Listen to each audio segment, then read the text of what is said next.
gang, Dave 4x4 Setup TV. Si vous me suivez sur les réseaux sociaux, vous avez vu que la semaine passée, j'ai rencontré un passionné, un aventurier. Oui, j'ai auprès de chez moi, puis on a réussi à retracer Xavier, puis il a accepté de nous rencontrer. Merci beaucoup, Xavier, de nous recevoir chez vous. Je t'en prie. Puis vous savez recevoir avec l'apéro, c'est super. Important. Très important. On a reçu des questions de vous à la maison, puis moi, j'ai plein de questions. On voit la map ici. Je sais que c'est pas une aventure, mais votre vie est un peu une aventure. J'aimerais ça que vous me parliez de comment ça a commencé, votre envie de voyager autant puis de faire l'aventure comme ça. Au départ, mon épouse et moi, donc on vit en Belgique, d'accord? Et la Belgique est un des pays, le deuxième pays le plus peuplé au monde. Et on a eu la chance, enfin la maison nous appartient toujours, d'avoir une maison avec beaucoup d'espace. Et donc, on a voulu, dès le départ, apprendre à nos enfants le libre arbitre. C'est pour nous quelque chose de très important, même dans le choix des écoles qu'on a fait, et dans l'éducation, et aussi la débrouillardise à extrême, dans le sens où il n'y a pas de problème, c'est des solutions qu'il y a. Et à partir de là, on a éduqué nos enfants toujours dans cette optique-là, et on a voulu leur faire vivre des aventures. Et donc pour ça, on a organisé des voyages, on en faisait chaque année, on faisait des voyages, et pour préparer ces voyages, on les impliquait à 100%. Nous avions chacun une tâche. Donc j'ai 3 garçons. Ces 3 garçons, hein, ils n'ont pas peur, jamais eu peur. Et donc on se divisait les tâches. Ma conjointe, enfin mon épouse, faisait tout ce qui était médecine, secourisme, tout, plus tous les points à ne pas rater dans les pays qu'on traversait. On avait Noé, le plus jeune, lui s'occupait de tout ce qui était problèmes au niveau nature, les animaux, les catastrophes naturelles éventuelles, toutes ces choses-là.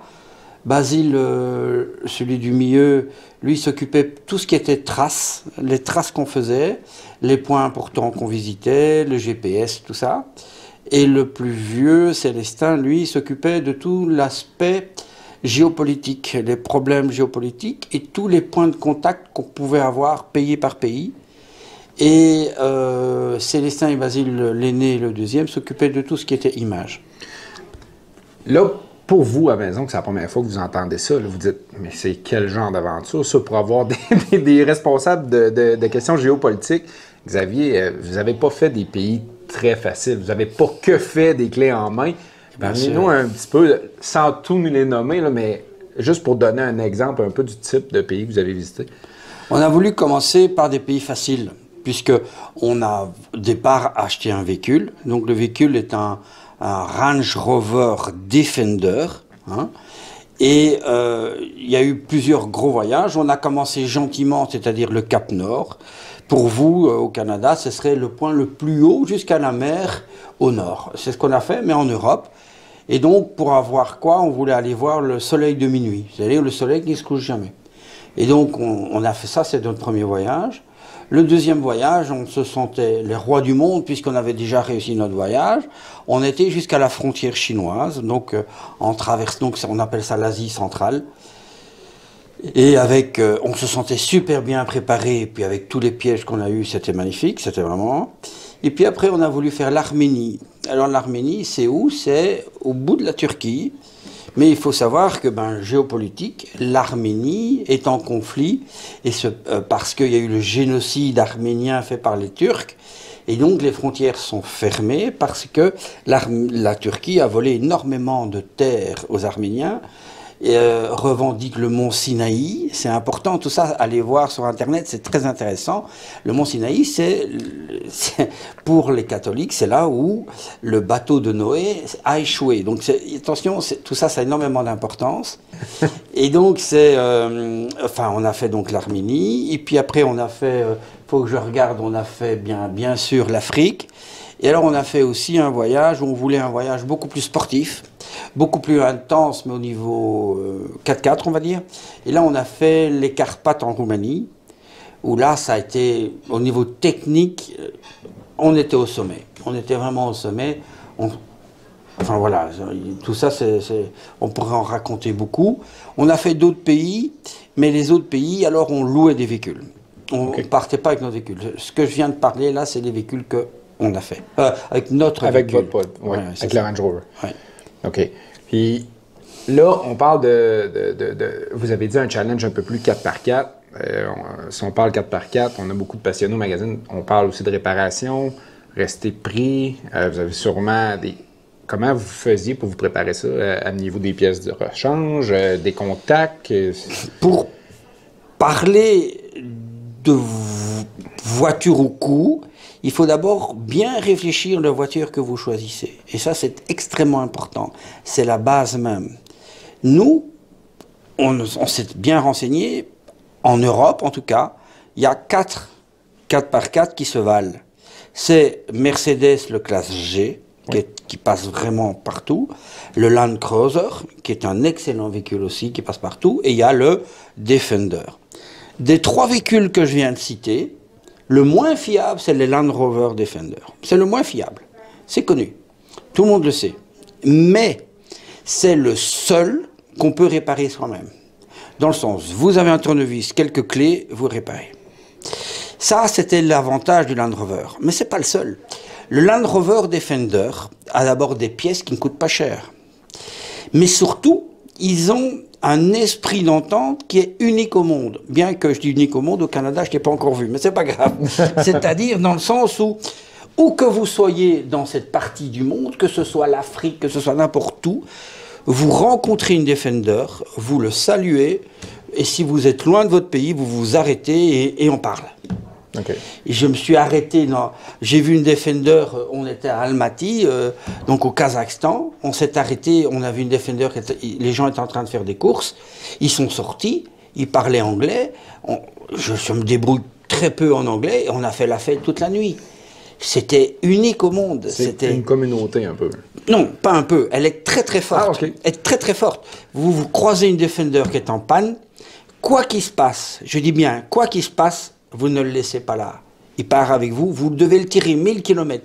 Vous devez donner une pièce de votre voiture, vous la donnez. Wow, okay. En Roumanie, on a cassé l'axe de transmission arrière. Vous voyez un peu, quoi. Ouais. On est mort. Ouais. Eh bien, il y a 2 Defenders qui sont passés. Ils nous ont bédouillé de quoi? Ils ont démonté des pièces de rechange qu'ils avaient. On a été chez un Roumain qui avait un Defender. Il a démonté son arbre de transmission. Il nous l'a prêté pour terminer nos vacances. Wow. Et on l'a renvoyé par courrier. Et il dit, ne m'envoyez pas un neuf. Je veux pas de neuf. Hein. Je veux celui-là. Juste pour être sûr que vous comprenez, essayez pas ça ici, là. Parce qu'on n'est pas rendu là encore. Wow. OK, so, pièces de rechange et tout. Le choix du véhicule a été fait judicieusement. Pas nécessairement pour sa grande fiabilité, mais pour l'accès aux pièces, le support de la communauté et tout. Super intéressant. Là, vous avez nommé le Kazakhstan. Là, on commence à parler de pays beaucoup plus chauds, là. Mais ce qu'il y a, c'est que plus chaud, on pourrait parler des pays. Il y a des pays qui ont beaucoup de réputation. On se dit, mais c'est pas possible. Voilà, on a traversé l'Ukraine, et la Crimée avait déjà été envahie par les Russes. On est passé à côté de Tchernobyl. Tchernobyl, c'est la centrale nucléaire qui a explosé. Mais ce sont des gens comme nous, comme vous, et qui ne montrent qu'une chose, c'est de vivre et d'être heureux. Tous ces gens vivent et ils sont heureux. Alors, c'est pas vrai dans tous les pays, on pourrait en parler, mais en règle générale, ces gens vivent comme nous et ils n'ont rien contre nous. J'imagine que c'est souvent juste une vision, surtout nord-américaine, qu'on a. On est peu heureux un peu en Amérique du Nord, on juge vite, mais je crois que quand on y va avec la bonne intention, comme vous dites, qu'on apprend à connaître, il n'y a pas de problème. Nourriture, vous faisiez comment? Mais nourriture, ça coûte pas cher en fin de compte. Hein. En fait, voyager comme ça, le coût, c'est pas grand-chose. C'est quoi? Le seul vrai coût, c'est la voiture, enfin le char. Et alors surtout, un char qui est préparé. Si vous devez pas... je pourrais raconter une anecdote simple. On est parti de notre premier voyage, on voulait un voyage sécuritaire. Donc, on va au Cap Nord, donc tout au-dessus au nord. Vous me dites, mais c'est pas sécuritaire. Bien sûr que si, parce qu'en Europe, toutes les terres sont occupées. Donc, vous avez des routes qui vont jusqu'au Cap Nord. Facile. C'est l'Europe, donc le véhicule est assuré. En rapatriement, en quoi que ce soit, je ne prends aucun risque. D'accord? On a dû marcher une journée complète pour vraiment aller tout en haut, mais on y est arrivé, c'est tout. Et donc, après, on décide d'aller évidemment en Asie centrale, et c'est là où on se rend compte que le véhicule n'est pas prêt. Dans le sens où vous avez des pneus qui ont 10 ans, eh bien ça va pas ça, ça va pas. Vos pneus, ils doivent avoir 2-3 ans. On a roulé en allant là-bas au Kazakhstan, on roule pendant 1300 km sur une tôle ondulée, c'est la toundra, il n'y a rien, il y a rien. Vous avez un pneu de secours, une chambre à air, et vous crevez 3 fois, vous faites quoi? Ça, c'est des choses où vous n'êtes pas préparé. Exactement. Et ça, c'est la débrouillardise à l'extrême. Mais le coût, on a traversé des pays où le gaz coûtait 0,20 cents du litre. Le coût d'un voyage comme ça, c'est moins cher qu'un voyage traditionnel.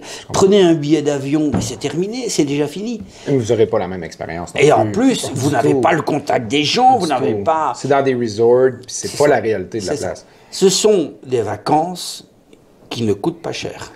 À part le char. Exactement. Si je vous suis, le véhicule, c'est la clé, le véhicule et une bonne préparation.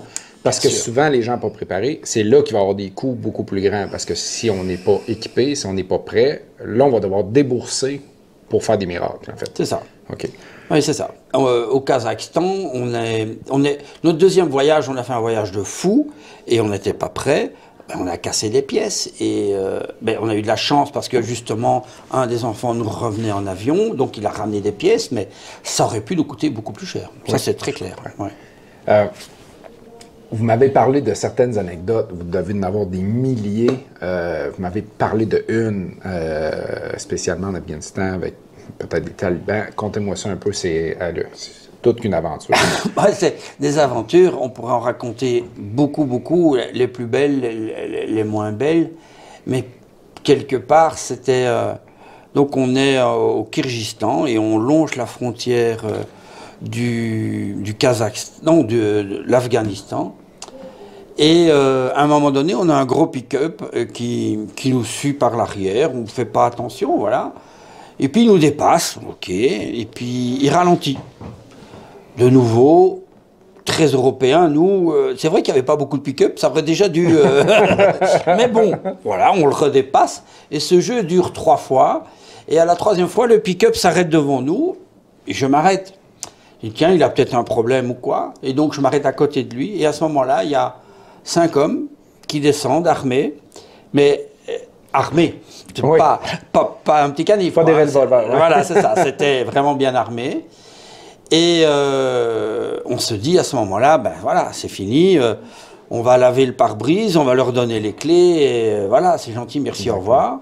Et en fait, non, pas du tout, ces gens surveillent la frontière pour qu'il n'y ait absolument pas de problème, mais on nous l'avait dit au départ, attention, vous allez sur cette route, vous ne voyez rien, vous ne dites rien et vous n'entendez rien. Ça, c'est dit.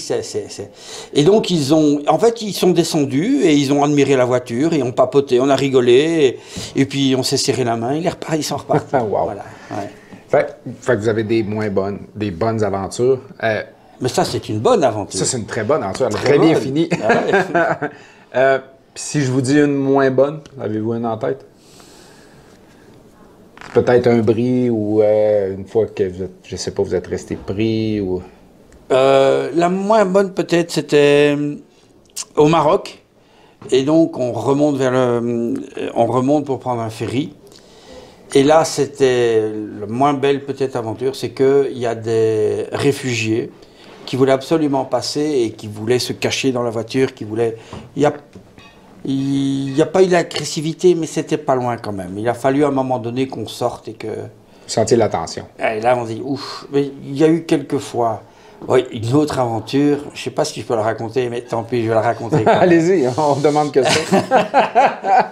On est en Mauritanie. Donc, la Mauritanie est le dernier pays au monde qui a aboli l'esclavage. D'accord. Okay, il y a un territoire entre la Mauritanie et le Maroc qui est un no man's land, où... Voilà, mais c'est surveillé par l'ONU. Et avec nous, puisqu'on a fait une grande partie de l'Afrique, on avait un fusil d'alarme, c'est-à-dire un fusil pour envoyer une fusée de détresse.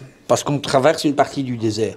C'est normal. Oui. D'accord. Précaution. Mais en arrivant au Maroc, cette arme, le Maroc considère ça comme une arme. Oh. Oh, OK. ça change Donc, tout. vous vous prenez qu'une arme, oui. Ouais, donc, mais dans ce véhicule, il y a un coffre-fort, il y a tout ce qu'on veut, donc on le cache dans le coffre-fort, pas de problème.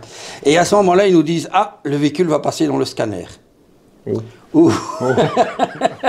Là, on était moins fiers. Oui. Alors, calmement, on a emballé l'arme dans de l'aluminium. Wow. Et c'est passé comme ça. Je comprends. On n'était pas fiers parce que là, c'était la prison. Ouais. Ouais. Parce Ah, que non. même si c'était un fusil d'alarme, ils auraient considéré. Exactement. Et on a eu la même blague en Ukraine, aussi à la frontière. Mon fils avait un fusil, un couteau de chasse, mais un couteau Rambo, quoi. Oui. Et ça, ils n'ont pas aimé. Pas un couteau à beurre. On a failli aussi aller en prison. C'est les 2 fois où ça n'a pas été drôle. Ça n'a pas été plaisant. Vous évaluez à combien de pays que vous avez fait jusqu'à date? Oh, Il y en a beaucoup, là. Si on ne prend que tous les pays sans le véhicule, on est à 58. Wow. Sinon, avec le véhicule, on doit être à une quarantaine. Puis, prochaine aventure, vous en lignez. Parce que des gens comme vous, ça n'arrête jamais l'aventure. Non, jamais. C'est vraiment un virus. Hein. Oui. Donc là, maintenant, une grosse aventure, c'était d'immigrer ici. C'est déjà une très grosse aventure. C'est très compliqué. Plus compliqué qu'on le croit. C'est 2 ans de démarche administrative. Oh, ok. C'est vraiment très lourd. Donc là, on prend nos repères et puis on voudrait aller au Yukon, faire une partie des États-Unis, mais on n'est pas très chaud, donc on ne va pas traîner. On voudrait attaquer l'Amérique du Sud. OK. Ouais, vous vous concentrez sur ce côté-ci de la map. Mais c'est-à-dire que l'idée, c'est le même principe. D'un point central, on est belge qu'est la Belgique. Oui. S'éclater. Et on veut faire la même chose du point central qu'est le Canada. Oui. S'éclater sur le continent.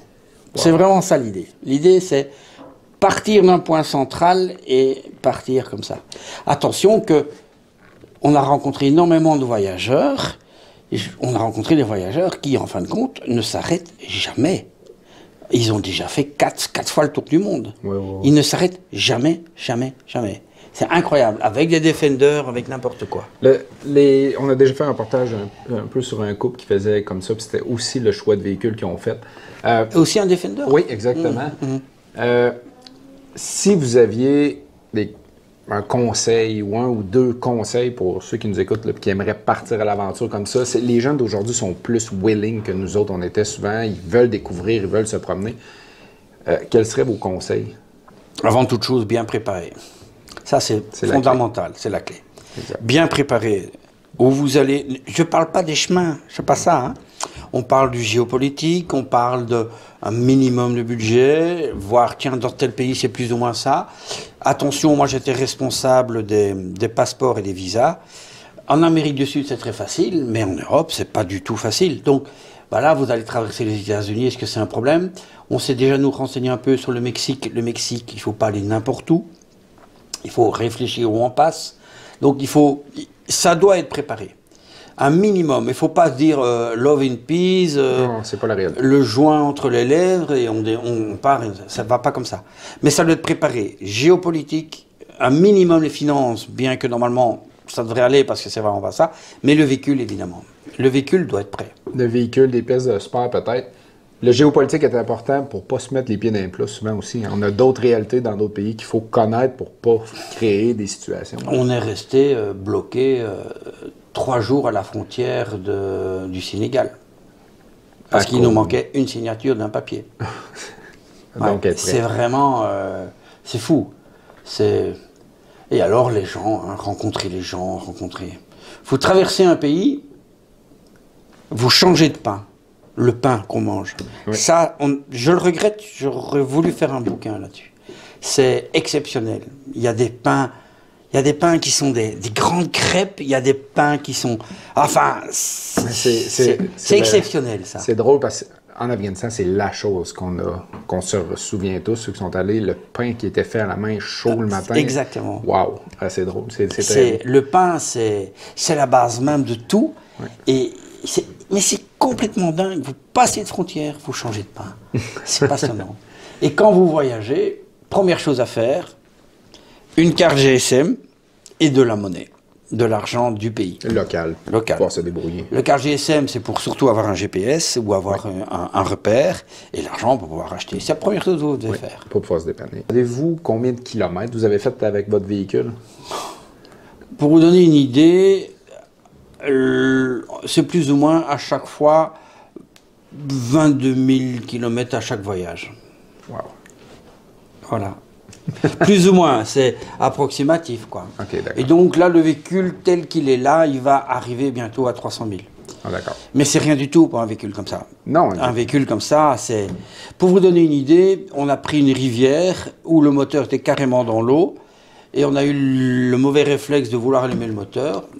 Un piston était cassé, on a ouvert le moteur nous-mêmes, on a changé le piston. Changer un moteur, c'est rien. En Defender, les moteurs ne coûtent pas cher. C'est vraiment... Attention, je dis coûte pas cher en Europe. Donc, faire importer un moteur, je ne sais pas comment ça se passe. Mais quand on a fait venir le véhicule ici, ben, il était blindé de matériel. Enfin, Ouais, je peux tomber en panne demain, je répare même moi-même. Attention, je ne suis absolument pas mécano. Mais à force de chipoter, vous prenez un YouTube, enfin, vous voyez, un tuto, et voilà, c'est... C'est là qu'on parle de... Quand les gens vont dire souvent que ça coûte cher faire ces voyages-là, c'est d'être débrouillard. C'est ce point-là, de se renseigner, d'être capable de réparer, d'être capable de faire la base nous-mêmes. Ça va sauver tout. Si je peux me permettre, Dave, c'est pas ça. Si je peux me permettre, c'est d'avoir confiance en soi. Okay. Je ne suis pas un mécano, mais j'ai pris un CD de mécanique du véhicule, et être débrouillard à l'extrême. Comme j'ai dit, comme j'ai voulu apprendre à mes enfants, je ne suis pas mécano. Mon épouse et moi, on est tombés en panne, on n'avait plus d'embrayage. Eh bien, on s'est démerdé, on est rentré sans embrayage. Parce qu'il fallait savoir, on a téléphoné en Europe à notre garagiste qui nous dit, maintenant, dans ces cas-là, tu fais ça, tu fais ça. On a purgé l'huile des embrayages et on s'est débrouillé. Et on a fait venir la pièce avec notre fils, tu te souviens, je t'avais parlé de ça. Oui. Donc, il faut se faire confiance. La débrouillardise à l'extrême, elle va loin. Dans le sens où on dit, je suis un informaticien, j'ai 2 mains gauches, mais ce n'est pas vrai. Il faut se faire confiance. On cherche des solutions. À chaque problème, il y a une solution. Faites-vous confiance. Il y a moyen, toujours moyen. Et c'est valable pour les voyages, c'est valable pour toute votre vie, pour tout. Apportez le maximum de possibilités à vous et à vos enfants. C'est important.